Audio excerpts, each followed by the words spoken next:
station on Space to Ground. Two U.S. commercial vehicles are at the station together for the first time ever. Welcome to Space to Ground. I'm Dan Hewitt. SpaceX's Dragon resupply craft arrived this week with about 7,000 pounds of cargo and payloads on board. The spacecraft was grappled by British astronaut Tim Peake using the station's robotic arm and then attached to the Earth-facing port of the Harmony module.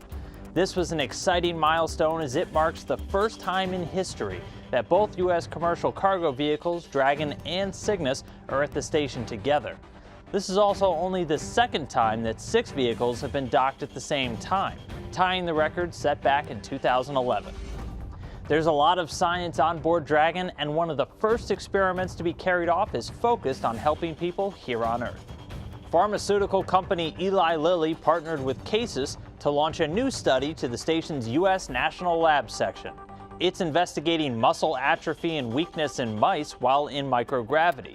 Changes that occur during spaceflight are similar to those experienced by people with muscle wasting illnesses here on Earth, so results from this study could lead to new treatments for bone and muscle wasting diseases on the ground.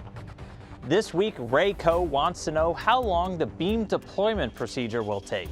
Well, it's a 2-step process that kicks off this weekend with getting beam out of Dragon's trunk. First, ground controllers will use the station's robotic arm to extract beam from Dragon and install it to the Tranquility module. This will take about 4 hours from start to finish. The crew will then have several weeks to do leak checks and get the module ready for deployment. The expansion takes about 45 minutes and requires daylight and solid communication for ground controllers. Be sure to tune in next week for the first look at beam and keep sending us your questions using the hashtag #SpaceToGround. We'll see you next week.